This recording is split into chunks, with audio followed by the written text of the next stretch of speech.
Kibbe and Finnegan Show, episode number 58. I got a new trick today. You know, in the little windows that we talk to each other in? Mm-hmm. I have little mic, the one that's like 2 inches wide. I put it right at the top of the screen by the camera. So when I'm looking, you're actually looking at the camera. yeah, instead of like over there where I normally look. That's my trick of the day. See, you're full screen for me. I've got your giant head just front and center on my laptop right now. So, you know, giant because the window is large, or because the window is large. I'm not saying you have a giant. I have a giant melon. I do. I've got a Finnegan melon. But yeah, you have my 100% attention until right towards the end of the show. Almost every show, without fail, my phone starts lighting up, and I start glancing down at it, going, "Okay, what do I got to do next? What do I got to do next?" Mm-hmm. You caught me the last time we filmed. I've caught you every time. I just finally said it out loud, like, And every now and then I can hear, and that I know there's like a vibrate because I assume you mute your phone. I do. I usually mute my phone before we start. Plus, I can also play games. You know, like while we're in the clips or something. Do you play games while we're doing this? Yeah. I don't think I can do that. I can't multitask like that. I have. There's only like 2 games that I actually play, and like one is like Soda Crush. And I don't share it online with Facebook saying, please play with me or anything like that. But thank God. We'd have to stop being friends. If I get another Candy Crush invite, dude. None of that. I have started the game. I have refused to ever pay for anything. So when I run out of lives, I just stop. But I'm going to go. I never buy trinket, nothing. I'm only going free until we win. See, you're doing that in your spare time. I'm looking at Facebook Marketplace, which is how I ended up with an 87 Dodge Ram 100 that I don't need. When I saw you post that. Did I tell you this story? Oh, wait a minute. Everybody, welcome to the show. You can get this on iTunes, iHeartRadio, Google Play, Stitcher. Please leave ratings in iTunes. We're almost at 300 5 stars. I have ratings for you today. Mike, return to Facebook Marketplace. No, I did not know about this truck. I thought it was a joke at first. And how are you enjoying the feedback of potential buyers? Hey, I don't really want this truck, but can I waste your time? Oh my God. So two stories here. Yes, that keeps happening. I've had to stop letting people come to my house because A, I don't know them, but B, nobody wants anything I'm selling. They just pretend they want it. Then they show up and they're like, hey, check out my car. And I'm like, dude, that's rad. You want to make me an offer on the truck? The last guy, which was yesterday, goes, oh, wow. Yeah, this is a little ambitious for me. I'm like, ambitious? Now, this truck is stock. And I don't mean like beat up, weathered patina. I mean stock. It has the original interior in it. And it's mint. It has the original exhaust system. Is and like it's not a 318 rusted. or something? I don't know. So 80s what we're talking about is an 87 Dodge Ram 100 short bed. Original burgundy interior, original carpet, original dash. Nothing's cracked. Nothing's weathered. It was bought brand new in 87 by a doctor who parked it in his garage. He was the only guy that drove it. It's got 31,000 miles on the clock because it's been rolled over once. The bed is immaculate. Like, no dents, nothing. Like, this thing, except for the fact... Georgia truck, whole life? Yeah, in Georgia the whole time, but never driven during winter, I can tell. Like, it's stock. Everything. The engine compartment, it's missing nothing. No dents in the truck. Like, it is a nice truck. The only drawback to this truck is it's a black truck that at some point somebody painted and didn't cut and buff out. So it needs that done to it. But other than that, and I've got it up on the internet for like $5,500. I bought it and then I realized, you know what, you just need to start working on the other things that you have in your life and not put a Hellcat in this, even though that's kind of what I was thinking. So I threw it up online and I keep getting people that are like, yeah, dude, totally. And so the last guy was like, I want to come look at it right now. He's in Atlanta. I'm like, okay. So I'm smart. I have him meet me down the road at a public place. I get there. He doesn't test drive it. Doesn't try to make me an offer. Doesn't haggle on the price. He just says, oh, this is a little ambitious for me. And I'm sitting there going, ambitious? You don't have to do anything to it. You could daily drive it right now. This is a great truck. And that's how I knew, you know, he didn't actually want the truck. And it happened last weekend. I had another truck for sale, the military stubby Cummins. Right, the one I took another truck, 97 Dodge Ram. Got a lot of Rams lately. that I bought for the Cummins engine and transmission, took those out, and the carcass was left over. And had it up for sale, and this is an 18,000-mile, really nice shaped truck. No engine, no trans. And I put it up online for like $2,500, not expecting to get $2,500. I figure, like most things in life, that's a jumping off point. I'm going to get $1,000 for this thing probably, right? Mm-hmm. And I had people that just came over wanting nothing to do with the truck. Didn't make me an offer, didn't really look the truck over. They just wanted to show me their car.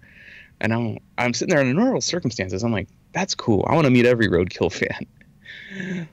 But I felt like I was getting jerked around. I really did. So here's your problem. You need to sell this stuff for me. Yeah. So in a related vein. So I by no means have your level of fame or recognition. Not even close. But I have got to the point where doing vehicle transactions is something I don't want to do if they've been a part of this venture. And that includes muscle car plays too.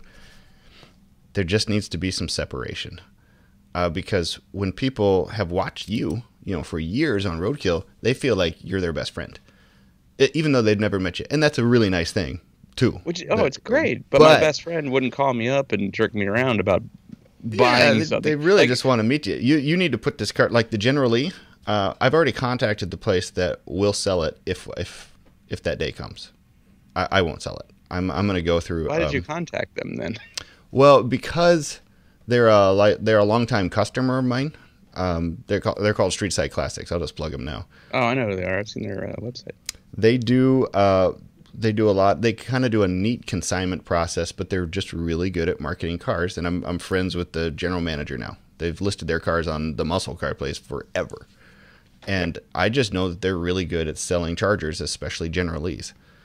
But that's one reason. But the other reason is I don't want to be involved in it. I don't want to have this conversation with anybody I know. Well, see, as a listener, I'm the opposite. Like actual transaction, I'm down. Let's do this. But I think what Roadkill fans are forgetting is that I have a wife in the house that is sitting there going, yes, we're going to get something out of my driveway. So as a Roadkill fan, when you show up pretending like you're going to buy something and then you really don't buy it, then I have to go back into the house and go, yeah, baby, I'm sorry we didn't go to the kids' soccer practice because I hung around my house or went to a random parking lot to try to get rid of a vehicle, and it didn't happen over and over and over again. What is Daniel Newburn, right? He's your buddy? David Newburn. Sorry, Daniel Boshears. I'm trying to. Boshears, another buddy. Flock of Finnegan friends is something I'm trying to get myself more up to speed on. But you've got some cushion around you. Have them be a muscle. They can sell the cars for you. But these guys have lives. They got jobs, Well, they get cut. Well, they still have lives and jobs. Like you still have to be present when some guy actually is like, happen. Dude, I know it's 11 o'clock on Thursday, but I can come right now. Like those guys have jobs. They're not around to show a car at 11 o'clock on a Thursday, but occasionally I am, and my wife gets excited when she thinks that green Hulk is going to leave my driveway. But here's the thing. I'm an optimist. I have faith. On Saturday, yet another Roadkill fan is meeting me in a random parking lot, and I'm going to tow the airport tug over there, and hopefully it's going to disappear. Hopefully I'm not dragging this thing somewhere for no good reason. There's a funny segment coming up later because we're reviewing the movie Groundhog Day, and it's all about a repeating story. That didn't even click until you just said that. Hold that thought until we get there. I think you're going to enjoy that. Well, let me tell you a happier story. I would love to hear a happier story. Oh, by the way, happy Groundhog Day. Today's Groundhog Day. Yeah. Oh, is it today? Holy cow. Today literally is Groundhog Day. Phil has already made his prediction. I'll tell you that later, too. So let me tell you the happy story of how I acquired this 87 Dodge Ram that I'm trying to get. Please do. It's a couple days before Christmas. As usual, I'm still shopping. And I don't know what I was doing, but I'm scrolling my Facebook account. And I don't look at the feed much anymore. I just go to Marketplace because there's just rad stuff for sale there all the time. Mm-hmm. And I don't necessarily need anything, but there's cars and tools for sale. And I see this black Ram short bed with hubcaps, like moon hubcaps, and I'm sitting there going, wow, that thing's clean. No way it's that cheap. And I open the ad up, and this cannot be right. This thing is stock. It is beautiful.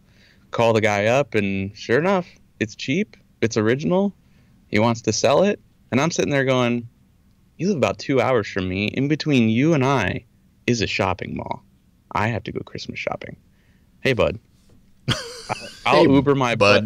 I'll Uber my butt over this mall, do some shopping, meet you there. If the truck's what it says, what you say it is, I'll buy it and drive it home. Okay. Tell my wife, baby, I'm going to be gone like 2 hours. I'm going to finish up my shopping. Love you. I'm out. Mm-hmm. So I leave.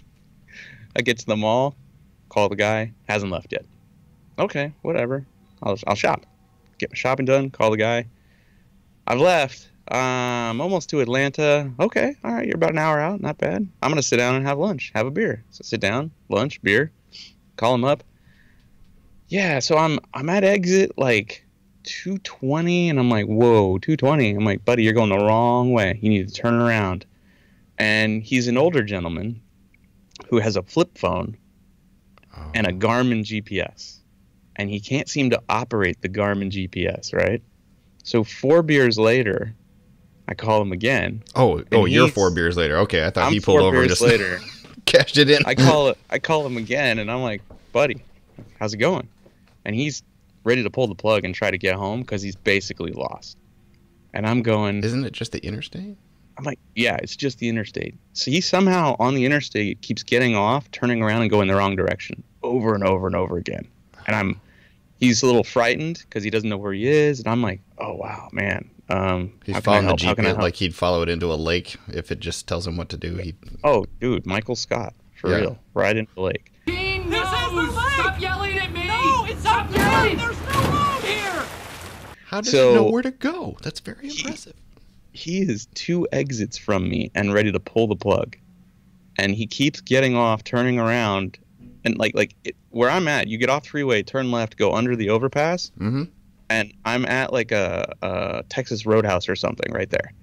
And he keeps getting off, going under the overpass, and then getting back on the highway and going the wrong way.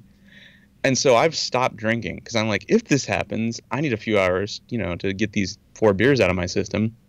But I'm also sitting there going, this may not happen. So because this guy's literally like, I'm going to go drinking. Do I stop drinking? This is a big decision. So it's now 6 o'clock at night. I left at like 11. Told my wife I'd be gone for a couple hours, 2-3 hours. He finally shows up. It's pouring rain. And I'm just sitting there going, oh my God, dude. And at this point, I don't even care about the truck anymore. All I care about is going home because I'm going to get in trouble. Because my wife doesn't know what I'm doing, by the way. I've not told her I'm truck shopping. I've told her I'm Christmas shopping. You were shopping for Christmas for yourself. And so he shows up. This is when I discover the flip phone, the Garmin, his lack of direction.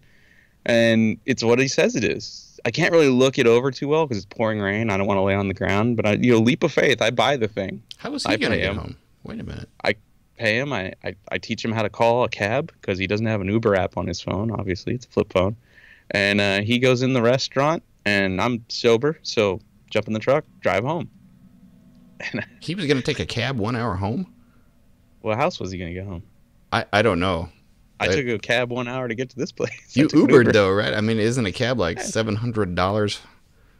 It doesn't matter. No. It probably cost him $70, $80, something like that. Uber's like half price of a cab. Yeah. That's why I Uber everywhere. So I get home. It's like 2 days before Christmas. Go upstairs, wrap the presents, put them under the tree. Don't say anything. I think it was like 2 days before my wife was like in the driveway and noticed this new truck sitting there. Mm-hmm. I'm like, Merry Christmas! It's a miracle. Look what we got. Love you. And then I don't know. Fast forward to yesterday. What are we in February now? And I went outside and went, oh God, dude, the driveway's full. I don't know when I'm going to get to this thing. I need to get rid of it. Which is when I threw it on the Street Machinery Sales and Service Group on Facebook, which is an awesome place to car shop. And so since then, I've been dealing with, how do I actually sell this thing? not just hang out with people in parking lots. It as soon as you said that, you said the magic word. Oh, it's clean. You were sold already. It was over. Dude, he had the original owner's manual, the original like business card of the guy that sold it to him. Like, he had 35 years worth of insurance card. Expired insurance cards stacked up in the glove box. And that's the thing. So that's going to get people like us and everybody listening every time. Because once you see the level of care somebody put into it, you inherently know all of the right things that happen to it. Mm-hmm. You know how good it is and how bad it isn't. And you just can't help it. Like, yeah. When you have a person willing to insure a vehicle that long, uninterrupted, you know they cared about it. You know they changed the oil. You know they got the alignment done on time. They didn't screw it up. Nah, they didn't. They did good things. The only mods I can find on this truck are he had the bench seat reupholstered at some point, and right where your knees would be is like a pouch for a rifle. And then on the back side of the seat, when you flip it forward, there's another pouch for another rifle. Ooh. Because he, apparently he was packing as he rolled around. Maybe he needed a gun rack because he had multiple guns. This is stealthy. He hid this stuff. He had a toolbox on it too, didn't he? I thought I saw a toolbox in the picture. He had just installed that and the bed liner. You lift up the plastic bed liner, and it's beautiful under there. And, dude, this is how much he cared. There was a matching burgundy towel draped over the steering column, because that's where the dust accumulates. Mm-hmm. Like right on top of the column all the time. That's where all the dust sits, and then people sometimes will wipe it and scratch it and whatever. Mm-hmm. No, dude had a towel sitting there for God knows how long. Keep the dust off. Good for you. I hope you sell it. My wife does too. For people who have been asking about our shirts, we have our shirt website is back. It was not our fault. They transitioned to a new service. If you go there and it looks like we only have two, we don't. It's two designs, but in all the colors. kfshowshirts.com is still where you go. Mike Lindell, who was the guy that wore his shirt to his Christmas picture, and his son just hated being there. Mike, I still owe you that Christmas shirt, so you hit me up. I need to know your what color you want, and then I'll get that to you for sure. But everybody else can go to kfshowshirts.com. Let me read you a couple reviews here, iTunes reviews, because one of these has to do with like Yeti-sized shirts, and I don't know how to do this one. Okay. 5X.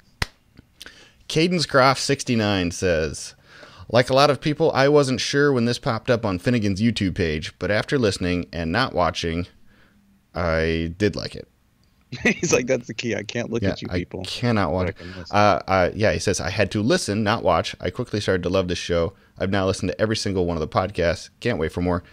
Because of my tall and also Yeti-like features, if you ever decide to make a small batch of t-shirts in tall sizes, I'd love to buy some. Keep up the good work. I guess we can. What's special about a tall size? Is that not a normally... They're longer for people that have like a long torso. I'll see if we can... So it doesn't look like an 80s midriff bearing shirt with a guy with a mullet. So what we use is a service called T-Chip, and it's print on demand. It's a really good service, but I mean it's not exactly rocket science. I'll just see if they have a tall run in there. If they don't, we can figure somewhere else to get it. You want another couple of reviews? Sure. This is Corvette Man 1985. That's the same year of the vet card. 1995, sorry. He says, I like listening to the K&M show and look forward to the uploads or live shows. Keep it up, you guys are amazing. I looked at my keyboard, and M and F are nowhere, like, close. But we're going to say M is Mike. I like that. Yeah, that's good. I think that was a good-hearted one. I shared a video on Facebook yesterday, and it was a video that some guy made about that there's too many Mikes in the world. Don't name another baby Mike. Pretty much everybody knows the name Mike. So thankfully nobody calls me Mike or Michael. My mom calls me Michael occasionally, but yeah, pretty much just call me Finnegan, because if you're in a crowd and you yell out Mike, 4 people with bad hair are gonna turn around. What do I call you? And then 1 attractive person. I can't call you Mike. Should I not call you Mike? No, you can call me Mike. Okay. I've never told anybody don't call me Mike. Just nobody does because apparently there's too many, and you're bound to get people turning around that you didn't intend to. You know? Mm-hmm. But if you yell at Finnegan, it's probably only this Yeti that will turn around. Well, anymore. Now there'll be you turn around, then 500 Roadkill fans turn around to see where he is. What's he trying to sell? We don't want it. What has he got? Some type of used truck? I'd love to come over to your house and drink beer. What color is it? Don't care. Can we hang out? I'll give you two more. Great podcast from when I'm waiting for another Roadkill to arrive. It's not quite Roadkill, but it's a great alternative. It's like I'm craving to see stupidity. That's from Joey Bear Derp. I like that. Glad we could provide that for you, sir. This is from Wintersteenoven. Yeah. I'm increasing the corn dog scale to 25 and rating this wonderful auditory experience a full 25 out of 25 I-80 world's largest truck stop size corn dogs. And he has other stuff to say here, but this truck stop here, I'm sure. Have you ever passed through Iowa on I-80 and seen the I-80 truck stop? It's the world's biggest truck stop. Wait a minute. There's big ones in Texas right now. What are the names of them? I've been to them with my friends. They're like malls. It's a truck stop mall. There's like 100 gas pumps. Like Buc-ee's? And inside. Have you ever been to like a Buc-ee's? Maybe it's Buc-ee's? I don't know. It's 100 gas pumps or 99 gas pumps, something like that. And inside, there's a full taco area. It's amazing. This one is the last of like, there's a diner in there. Like it's the last of the old school truck stops. Like Flo works there. It's the one place where I once had, after a night at a casino with a buddy, we stopped and got biscuits and gravy, and I spent the next 2 days on the John. Like, I mean, it's a truck stop. Memories. Good stuff. Here's my mind. Last review here. I assume this is real. His name is Corn Dogs Charger. He says, "Great podcast. My personal favorite, if I'm honest. It's hard to believe it's been 2 years. Sincerely, Corn Dog." Has it been 2 years? Has it? No, I don't think it's been. Doesn't sound right, but maybe since we first started chatting. Who knows? Anyway, I'll take the kudos. Hey, Mike. Do I have good news for you? Lay it on me. We are at the point of the show where we get to chat about today's sponsor, who is a returning sponsor. Returning means people listened to them and bought their stuff and they came back. Isn't that great news? Yeah, it is. Who is it? Bombfell. Bombfell, nice. Open and close Bombfell. I'm wearing my Big Star jeans from Bombfell right now. I love me some Bombfell. You know why? Because it takes all of the stress, all of the hassle out of shopping for yourself. Mm-hmm. There's nothing worse than going to a mall, going to a store, being surrounded by people that you feel are more stylish than you, who might be judging you, and trying to pick out clothes that make you feel good, man. Mm-hmm. Nothing worse than that. Bombfell takes all of that out of the equation, right? Here's how it works. Fill out a questionnaire. They match you with a stylist. The stylist picks things for you, and then you have 48 hours to make changes or decide you like this, you don't like that before they mail them out to you. Once you get the stuff, you have 7 days to decide whether you like these. You know, maybe on Monday you put those jeans on, you feel good, and on Tuesday you don't. Who knows? But you can send them back. You only pay for the clothes you keep, man. It kicks. Mike, I'm blown away by your preparation here. For I can tell how much you love Bombfell because you know all the right stats. I'm down. You go to bombfell.com/KAFS, and if you use that, you're going to get a little special deal. I'll tell you that in a second, though. Here's something new. I don't think we've told you this before. They have the keep more, get more strategy policy going. So if you order something and you have a bunch of items in it, if you keep at least 4 of them, you get 20% off your order. And this is above and beyond our savings today. If you keep 3 items, you get 15% off. Keep 2 items, you get 10% off. That you can just find a lot of ways to save here. Plus, it's all online. Plus, you can have your wife or girlfriend do it, even if you can't find the time to just log onto a website. And plus, you can return the things that maybe you didn't want. I'm wearing my Big Star jeans.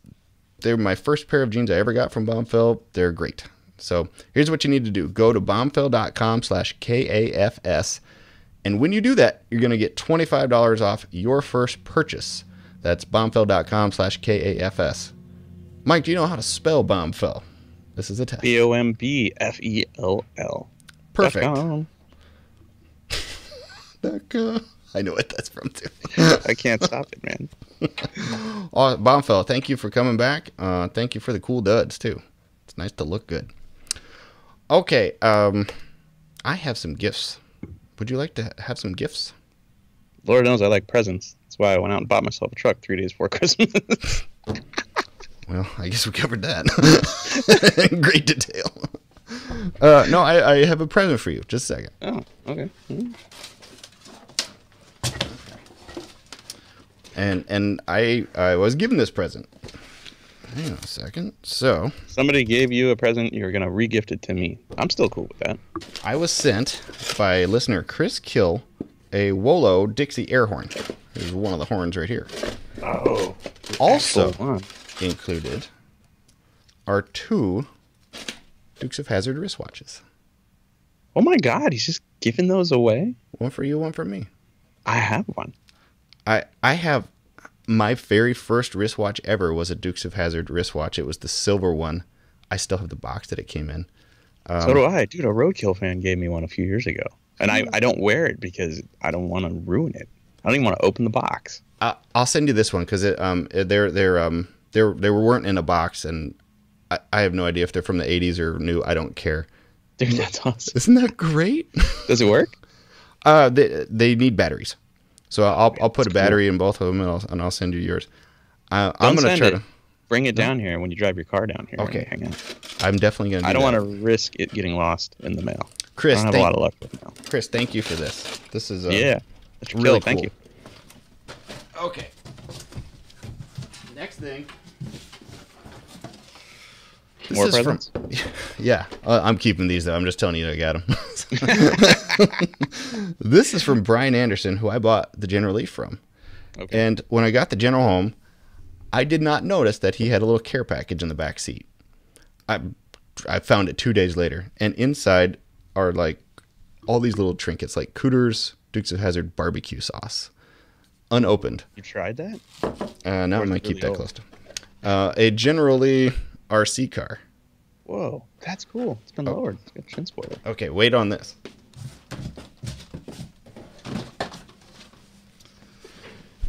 Dukes of Hazzard bed sheets. I had those when I was a kid. I did too. There's several other things in there, including a.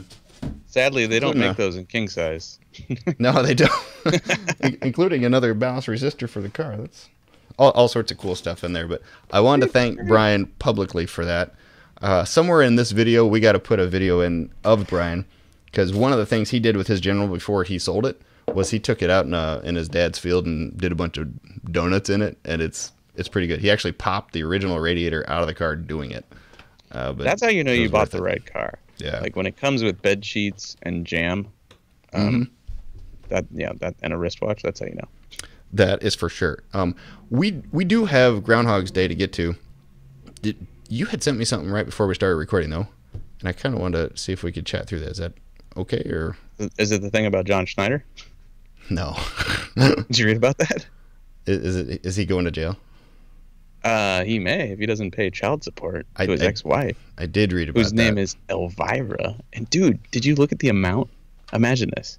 Isn't it like over 18 grand a month in spousal support? If I read it right, he was ordered to pay like that amount per month, and for the first 6 or 7 months he didn't.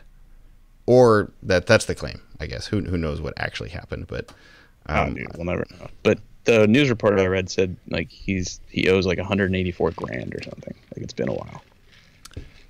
That adds up fast. He has a Dukes of Hazzard event in April, and I want to go to that. So if he's got to do his jail time, I'd like to get that done prior to or after that. Get out of the way.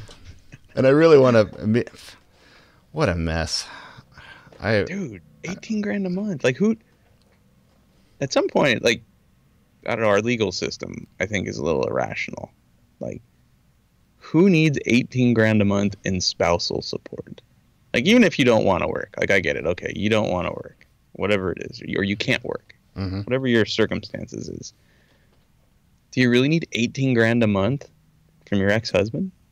Or is that just digging in there? Like, let me just screw this guy. I don't know. What does spousal support cover? Does that include like child support? Is that just? I think that might be different. I don't know. Is that just the bonus? Well, let's just say it's child support, all right? Like, dude, kids don't cost $18,000 a month. Unless you're living in a mansion, I suppose, and going to boarding school. I don't know. It just seems, I don't know, man. It's a different level of money than... dude. Well, I'm big on personal responsibility. Like, I'm just big on personal responsibility. All right, the wedding didn't work out. The marriage didn't work out. Whatever it is. All right, let's go our separate ways. You know, like, everybody go get jobs. Everybody go work. Mm-hmm. Like, this world would be better off. Everybody just took a little responsibility here. Unless he cheated on you, then fine, burn his... Okay, go ahead. There's always that. Yeah. Well, if he cheated on you, just kill him. I don't know what's going on. We got him, Tom Wopat, and his cocaine issues. Sometimes I just want to live in this little bubble where the people I see on TV are the people I see on TV, and they're no different in real life. I know that's pie in the sky, but that's what I'm going for. That's why we have reruns and DVDs. You just live with those. Mm-hmm. Don't ever turn on your laptop or the television. You'll be fine. They never get older. They stay the same age. We need to review that movie next. Oh yeah, Dazed and Confused. Dazed and Confused. That's why I like high school girls. They stay the same age. Old, stay the same. You dirtbag, McConaughey. You dirtbag. Oh man, so wrong. That was his first one. All right. Yeah. Can you give me? Let's not go through your truck one. Did you run blasphemy at Zip Tie Drags? Oh my god. Let me tell you about that. I've been told by my sources that this did not happen. No, it didn't. I did not sleep for about 3 days getting that car back together because, I broke it all out last summer. Got it all back together. I stopped working like 2 a.m. Pilot truck showed up at like 8 a.m. or something.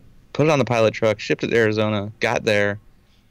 I took a young man for a ride in the car around the parking lot. And I saw that too. You're a good person.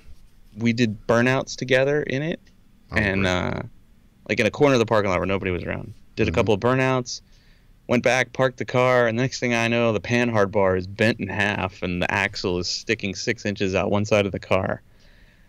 And this is during a Roadkill Zip Tie Drags event. And I'm like, oh, crap, what am I going to do? I want to drive this car. I've been waiting to find out how quick this car is all winter, all summer. My friends David Newbern and Mike Cotton pulled the panhard bar off the car, took it to somebody's shop. They straightened it. They gusseted it, put it all back together. I get in the car, suit up, put my helmet on, starts raining, event's over. Yeah. Did not get to go down the track in the car. And now we're back in, Georgia. Car just got back yesterday where I don't know when the weather's going to be good enough for me to actually make a pass in it. So, no, still don't know how fast it is. This is a perfect jumping off point to get to our review of Groundhog's Day. And what I'm going to do here, Mike, is we're going to start with a quickie poll. Oh, and I have some background music for you. Let me see if I can get this here. Okay. And I will turn this up here. Okay. Walking through the town square. That's Frank Yankovic. It's Weird Al's dad, I think. Oh, really? Yeah. That's the music where he's walking through the town square every day, getting ready to do his news report in the movie. A little background music here. Here's our quickie poll of the day. Sent this out yesterday. Received 564 responses. I said I need this before 7 a.m. Friday morning. And people came through. Question number 1. Well, actually, here's how I stated it. In celebration of the fact that tomorrow's Groundhog's Day, we have decided to review the movie Groundhog's Day. Hope you dig it. Anyway, here's the question. Which of Finnegan's recurring life experiences do you find most endearing? Answer number 1 is, it's so hard to read it this way. It says, answer number 1. He spends sleepless nights preparing something for Roadkill only to have it explode before whatever the goal was can actually come to fruition. That's option number 1. Option number 2. He spends sleepless nights taking blasphemy to racetrack events only to not get to run. or something breaks preventing the run from happening, or something else happens during the run that screws up the run. Option number 3. He spends sleepless nights getting his friends to help him build cars in his garage. One of the other 2 things I just said happens, and then he gets his friends to come back for more sleepless nights to try again. Or option number 4, other. Include your own answer. Oh my God. This is the first time we've had a slam dunk winner in any of these polls. I hope it was other. If I add all the others together, yeah, that would probably be good. But the hands down winner with a bullet is he spends sleepless nights getting his friends to help him on car builds in his garage. One of the other 2 things that I said happens, and that requires more sleepless nights from his friends to try again. See, a recurring theme. a repeated, recurring, predictable, wonderful theme. Let me go through some of the other answers with you. I used to have more time. There are several versions of Best Day at Work Ever in here. So I'm not going to put all those in here together. Let's see. There's building vehicles and getting them just the way you want, only to have life events change the need or desire for that vehicle, and then sell it, only to purchase another vehicle that requires more upgrades to fit your life, like J-Lo, Ram Truck, Drag Boat, etc. When you say it like that, it sounds foolish. That's why I never look back. I always look ahead. Let's see here. Lots of different beard references. There was one that really cracked me up. I'll see if I can find it. Yeah, again, Best Day at Work Ever. The beard, more 24 hours of lemons.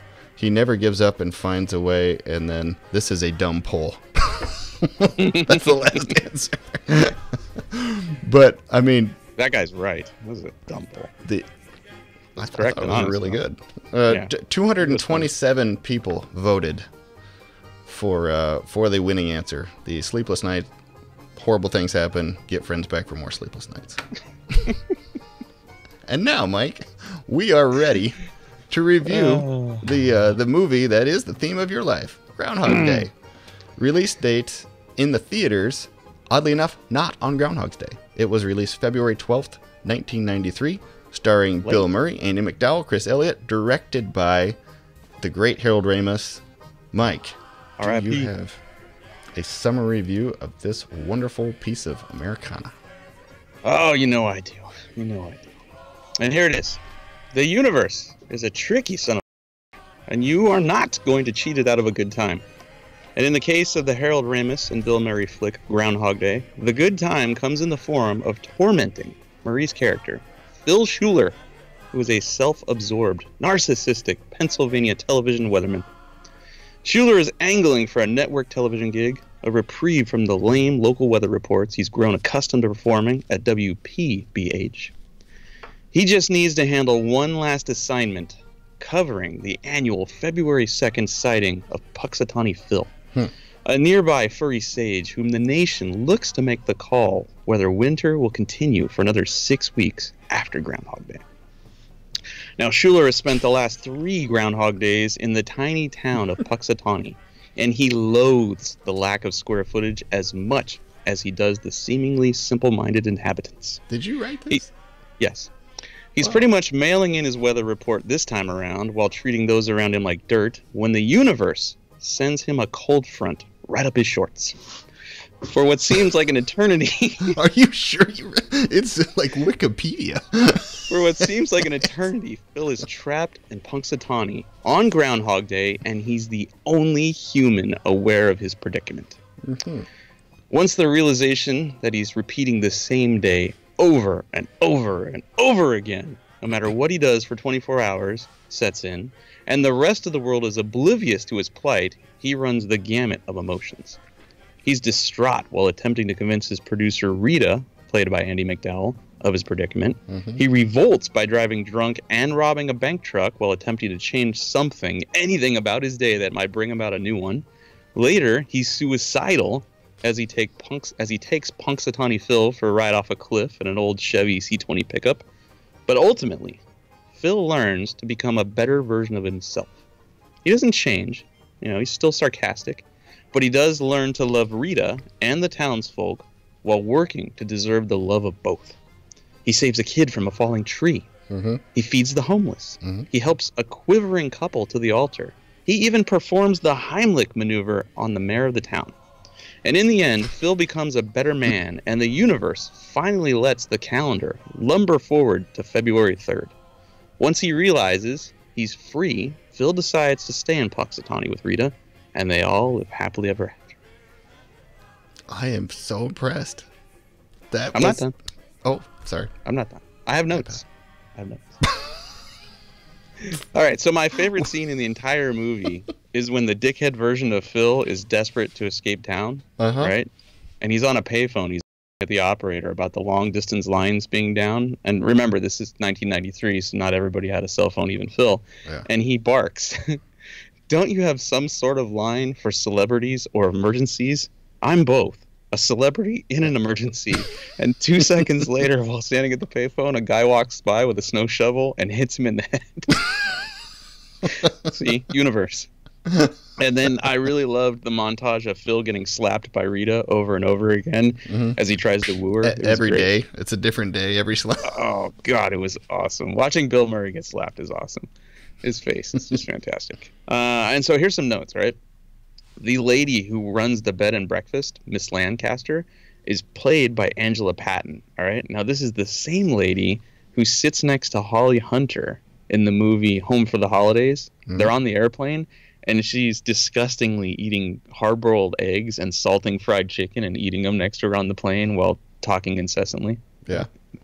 I noticed her immediately. Soft spot in your heart.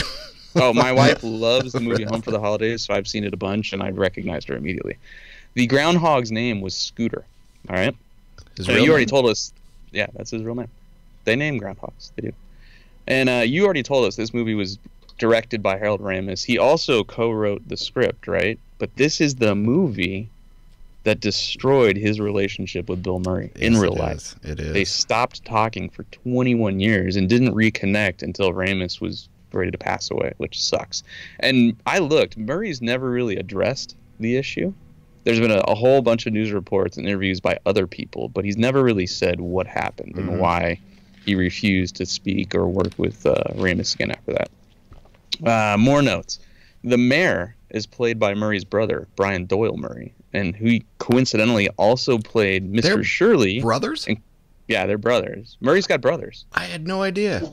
Yeah, they play golf together. Like he's got another brother. His other brother, and I forget his name, was John Cusack's best friend in One Crazy Summer. That's his brother That's his other brother, who also played his brother. His brother played his brother in Scrooged. It was the one that kept inviting him over for board games on Christmas Eve. You're kidding me. That's his other brother. Yeah. I didn't know any of that. Yeah. And you said comedian Chris Hullett played his camera operator, Larry. And so, anyway, this movie's rad. It's grown on me. I did not really like it the first time I saw it because there's a whole lot of depressing moments in it. And his character is just, he's a dick, so it's hard to love him. But Bill Murray's effortless way that he does comedy is the polar opposite of somebody like Jim Carrey, who's, all face and gyration and, just over the top. And Murray is just this sarcastic douchebag.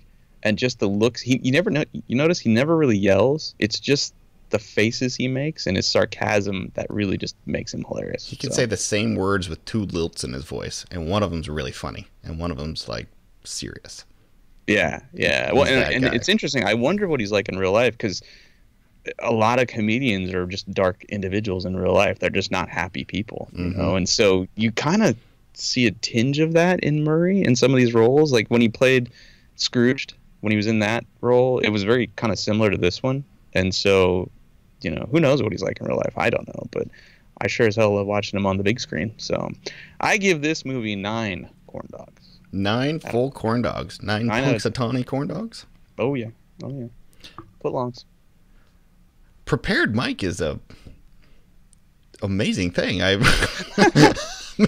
we should record early in the morning all the time. You're hitting single after single I wrote after that single. like 10 minutes before we did this. Don't make me get up so early. No, it's fantastic.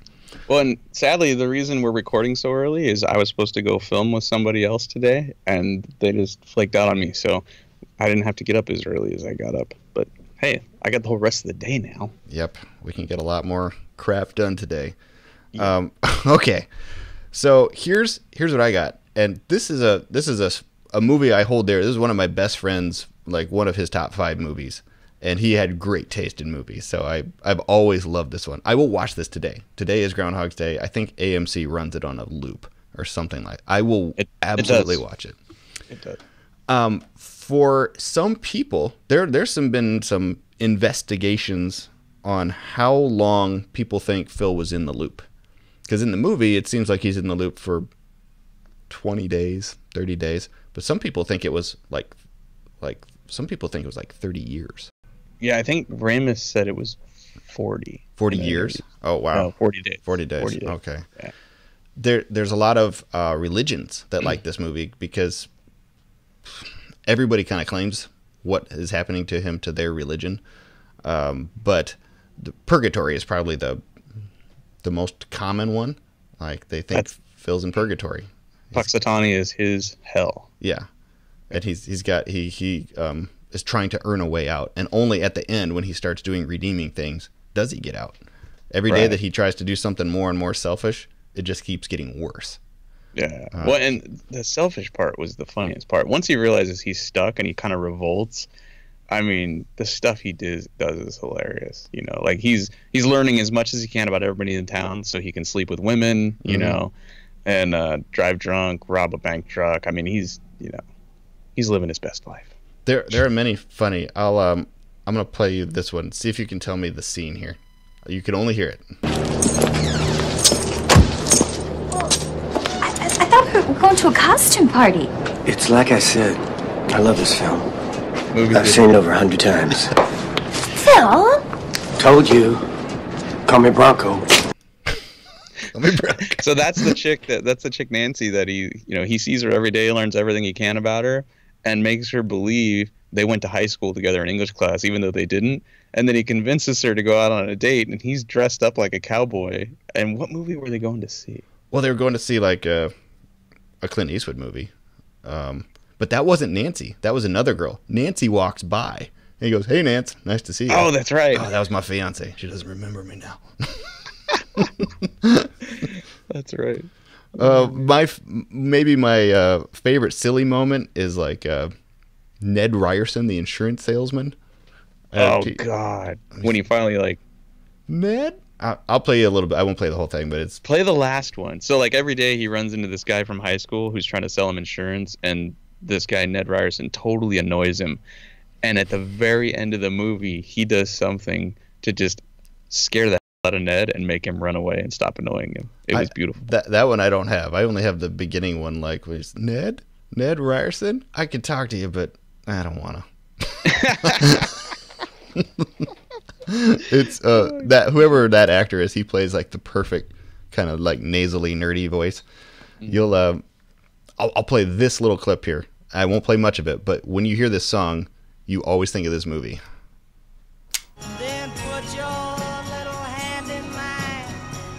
I always think of Groundhog Day when I hear this movie, and I like the two wacky morning radio guys. I think of snow skiing more than anything when I hear that. You do? Yeah. Sonny I think of Sonny Bono hitting the trees. Oh, yeah. That's how he went out, didn't he? That's how he went out, yeah. Wasn't there another Bono relative that died in like a hot tub? No, that was one of the Kennedys. I think they were taking like a vodka hot tub. Like the entire bath is full of vodka? I kind of remember it being something like that. Like it was... Wow. That's crazy. Yeah. What happens? Does like the alcohol go in your pores and you poisoned or something? Or how's that work? Well, eventually. Like I think... I'm assuming they thought this is going to be great. We'll get drunk through our skin, and just ended up killing them. Wow, I need to Google. I think I have that right. That's been a long time, so that wasn't Sonny and Cher. Never mind. But I did love this movie. Let me give you some stats on it. So, BoxOfficeMojo.com. That's one of my favorite websites for movie trivia. In 1993 dollars, this grossed $70.9 million. So that's a lot. Pretty respectable. In today's dollars, that is almost $123 million. That's pretty good. Again, this did not come out on Groundhog's Day. It came out on February 12th. Well, imagine how inexpensive it would be to film this. Yeah. Because think about it, like every scene you could just do 5 times, and then shoot the next one. Yeah. Yeah, and then you're on to like the movie could be probably done in a quarter of the time I think than a normal one would be, because you enter the room, say your line, then go back and do it again five more times. Which they do anyway. Right, but that's how you're done. So they just you don't have. They shot it.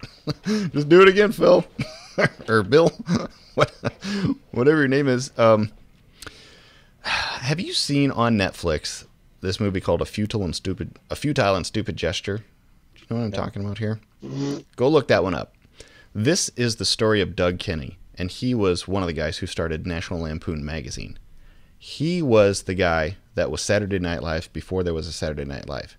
He had this National Lampoon magazine, then started the National Lampoon Radio Hour. And he brought in all of these actors. See if you recognize them.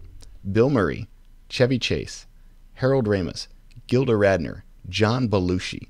He found them all. He's the guy that wrote Animal House. He was the guy that wrote Caddyshack. And he either died of suicide or just a terrible accident. I don't know that anybody knows. But in that movie, you kind of learn the backstory of all these people, and the guy who plays Bill Murray in it can do Bill Murray just like Bill Murray. Wow. Go check that out. But I learned a lot of the backstory of all these movies. Oh, so it's not a documentary; it's a movie. It's a movie. It's a timepiece. It's really hard to describe because it's told by modern day version of Doug Kenny as an old man. But Doug Kenny was never an old man. They just have an old guy playing him. They have actors playing all the other famous people. Yeah, Okay. And Will Forte is playing Doug Kenny, and then there's really nobody else that you're going to recognize specifically. But the guy that does Chevy Chase does a really good Chevy Chase. I mean, you would really enjoy it. That's cool. Harold Ramis is portrayed in that too, and Harold and Bill just got along so well. And it's just a shame that this movie is the one that broke it, because they had done. I made a list: Meatballs, Caddyshack, Ghostbusters, Stripes. That's just like the simple ones. All those things that they had worked on. But I know I've heard Bill Murray, give a really nice eulogy, and I'll see if I can dig that up and stick it in the clip somewhere. But it was really nice. Would you like to know what Puxatawny Phil predicted? It has happened. As of 7:25 a.m. Eastern Time, Phil came out of his shadow, according to USA Today, and he has predicted 6 more weeks of winter. What are the odds of that happening? Yeah. Also, according to NOAA, the National Oceanic, whatever that one is, they find no predictive skill in a groundhog doing any weather analysis at all. They think this is a waste of time. That's just bitterness talking. Yeah. Why the hate? Because he got more fur than you? Because he's warm? Because he's been at this for 120 years and people still like his weather reports. Dude's got fans. It's an interesting concept for this town because their whole event is over like by 7:30 in the morning. Oh, dude. They're all about efficiency there. Hopefully they're powering through something fun the previous day. All right, man. I give this one as well 9 dogs. 9 Punxsutawney Phil dogs. I love this movie. It's a great one. I'll do any Bill Murray movie you want from here forward. They're my secret shame, I guess. If you want to find us online in iTunes, Google Play, Stitcher, what we're told is people like watching it. Some people only like hearing it. And they're going up on Finnegan's Garage. In fact, I'm going to send you a couple more that you can post anytime you like. But that's on YouTube. Finnegan's Garage is the channel. Yeah. What are your other social channels? You can find me on Instagram at Finnegan999, on Twitter at MikeFinnegan999, and on Facebook at Mike.Finnegan/news. Good stuff. You can get your Kibbe and Finnegan Show shirt by going to kfshowshirts.com. every shirt you buy keeps Bernie in diapers. He's old now. He needs those. Yeah. That's not a joke. Control. Yeah, he needs that stuff. You can find us on Instagram, Kibbe and Finnegan Show, and you can get all these shows in their native form with notes and pictures and everything at themusclecarplace.com. And a little secret news, that's where they all start. They go to iTunes from there. I want you to know something. Out of respect for you, sir, my cell phone was 3 feet away from me this whole time. I have seen you not go for it. Locked in. Tractor beam. Mike. Sorry, everybody else that was trying to get a hold of me. I didn't cheat. I won a recognition. See, everybody, I didn't do it. All right. Bye, everybody. All right. I will see you later. Everybody, thanks for listening. Bye-bye.